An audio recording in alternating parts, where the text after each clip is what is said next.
السلام علیکم ورحمۃ اللہ وبرکاتہ۔ ناظرین اکرام،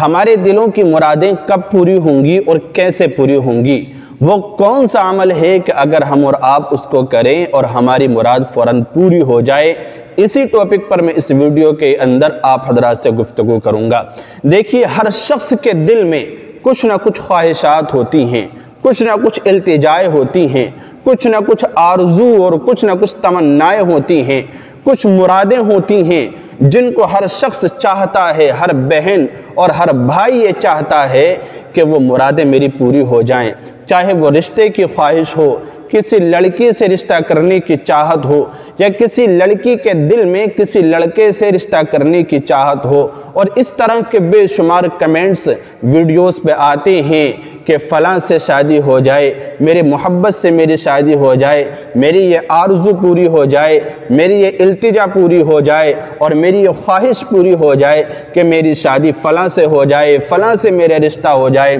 تو اس طرح کی جو بھی آرزویں ہیں، چاہے وہ اولاد کی طرف سے ہو کہ اللہ تعالیٰ مجھے نیک اولاد سے نواز دے، ابھی تک اولاد سے محروم ہیں یا دولت سے محروم ہیں، اور یہ تمنا ہے ہمارے بہن اور بھائیوں کی کہ مجھے دولت مل جائے، مجھے شہرت مل جائے، مجھے اچھا رشتہ نصیب ہو جائے۔ تو جو بھی حاجات ہیں، جتنی بھی جائز ضروریات ہیں، جو بھی تمنائیں ہیں، اگر ہم چاہتے ہیں کہ ہماری وہ مرادیں پوری ہو جائیں، ہماری ہر مراد پوری ہو جائے اور اللہ رب العزت اس کو پورا کر دے، تو پھر میں اس ویڈیو کے اندر کچھ باتیں آپ کو میں بتاؤں گا، ان پر عمل کرنا ہے، اور آخر میں پھر ایک عمل میں آپ کو بتلاؤں گا، وہ عمل اسی طرح سے کرنا ہے جیسے میں آپ کو بتلاؤں گا، اور دعا بھی بتلاؤں گا۔ اس پر اگر آپ عمل کر لیں گے تو یقین جانیے انشاءاللہ آپ کی جتنی بھی جائز حاجات ہیں، جائز مرادیں ہیں، اولاد کی مراد یہ بھی جائز ہے، دولت کی تمنا رکھنا یہ بھی جائز ہے،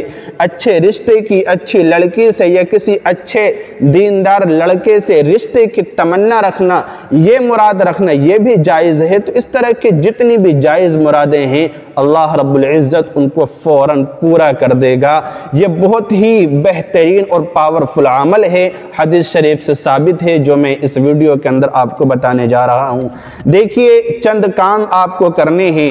جن میں سے ایک کام ہے کہ اپنی جائز حاجات اور مرادوں کو حاصل کرنے کے لیے سب سے پہلے ہم اللہ رب العزت کی طرف رجوع کریں، اللہ رب العزت سے اپنا تعلق مضبوط کریں، اللہ تعالیٰ کی طرف ہم التجائیں اور تمنائیں کرنے والے ہوں، اللہ رب العزت سے مانگنے والے ہوں۔ سب سے پہلا کام یہ کرنا ہے کہ ہم ہر معاملے میں اللہ رب العزت کی طرف رجوع کریں، اپنے رب سے اپنا تعلق مضبوط کریں، اور اس کے بعد ہم فرائض کی پابندی کریں، فرائض جتنے بھی ہیں، یعنی فرض نمازوں کا اہتمام کریں، اور جو بھی فرائض ہیں جن کا حق ہمارے اوپر ادا کرنا ضروری ہے وہ فرض ادا کریں، یا کوئی بھی کسی کا معاملہ ہے جو بھی فرائض ہیں ان کی پابندی کریں، ہے نا، چاہے وہ روزے ہوں یا نمازیں ہوں یا اس کے علاوہ کوئی بھی چیز ہو، حج ہو، ہم ان کو ادا کریں اگر اللہ رب العزت نے استطاعت دی ہے۔ اس کے بعد جو تیسرا کام کرنا ہے وہ ہے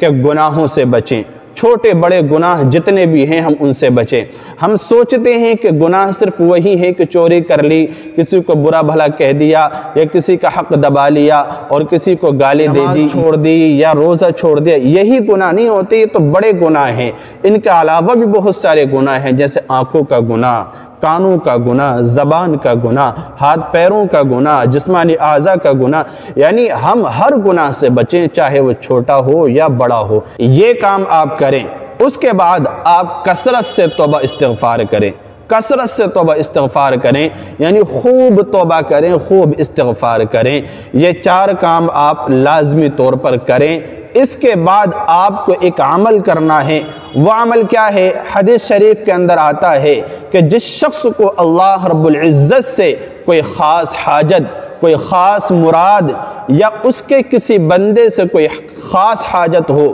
کوئی خاص مراد حاصل کرنا چاہتا ہو، چاہے اللہ رب العزت سے وہ حاصل کرنا چاہتا ہو یا کسی بندے سے حاصل کرنا چاہتا ہو، تو پھر پیارے رسول صلی اللہ علیہ وسلم نے ارشاد فرمایا کہ اس کو چاہیے کہ وہ وضو کرے، اچھی طرح وضو کرے، پھر 2 رکعت اپنی حاجت کی نیت سے پڑھے، یعنی صلاۃ الحاجت جسے کہتے ہیں وہ 2 رکعت نماز پڑھے، نیت کرے، نیت کے بعد 2 رکعت نماز پڑھے صلاۃ الحاجت، اور اس کے بعد اللہ رب العزت کی حمد و ثنا کرے اور اللہ تعالی سے دعا مانگے، اور دعا جو مانگنی ہے وہ ان الفاظ میں مانگنی ہے جو میں الفاظ دکھا رہا ہوں۔ اس دعا کو آپ یاد کر لیں، یہ بہت ہی مؤثر یعنی طاقتور الفاظ ہیں۔ ان الفاظ کے ذریعے سے جو بندہ بھی دعا کرتا ہے اللہ رب العزت اس کی مرادوں کو پورا کر دیتا ہے، اس کی تمناؤں کو پورا کر دیتا ہے، اس کی خواہشات کو پورا کر دیتا ہے۔ وضو کرنے کے بعد صلاۃ الحاجت پڑھیں،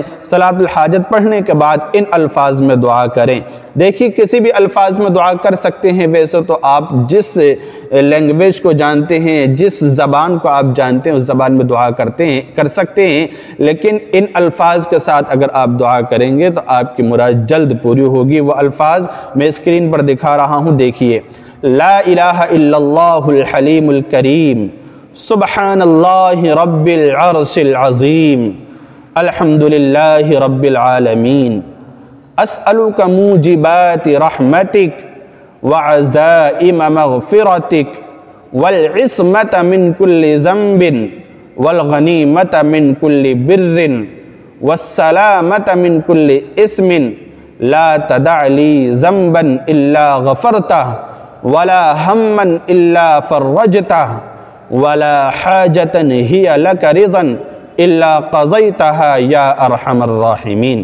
تو یہ دعا کے الفاظ ہیں، ان دعا کے ذریعے، ان الفاظ کے ذریعے اگر کوئی بندہ یا کوئی بھی اللہ کی بندی اللہ رب العزت سے اپنی مراد مانگے گی، اپنی حاجت کو رکھے گا وہ بندہ، تو پھر اللہ رب العزت اس کی مراد بہت جلد پوری فرما دے گا۔ یہ وہ دعا ہے جو پیارے نبی صلی اللہ علیہ وسلم پڑھا کرتے تھے۔ ایک دعا اور اللہ کے نبی علیہ السلام پڑھا کرتے تھے، وہ بھی میں آپ کو اس ویڈیو کے اندر بتا دوں۔ دیکھیے حدیث شریف کے اندر آتا ہے کہ نبی کریم صلی اللہ علیہ وسلم جب کسی پریشانی میں، کسی مصیبت میں ہوتے، کوئی رنج و کوئی غم آپ کو ہوتا اور آپ چاہتے کہ یہ مراد میری پوری ہو جائے، تو پریشانی کے وقت میں یہ دعا پڑھا کرتے تھے۔ اس دعا کو دعائے کرب بھی کہتے ہیں۔ وہ دعا کیا ہے؟ دیکھیے اس دعا پڑھنے کے بعد انشاءاللہ بہت جلد حاجت پوری ہو جاتی ہے۔ یہ اس دعا کی طاقت ہے، جو پہلے میں نے دعا بتائی وہ بھی اور یہ بھی، یہ دونوں دعائیں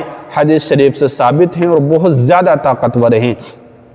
دیکھیے یہ دعا یہ ہے، اسکرین پر دکھا رہا ہوں۔ لا الہ الا اللہ العظیم الحلیم، لا الہ الا اللہ رب العرش العظیم، لا الہ الا اللہ رب السماوات ورب الارض ورب العرش الکریم۔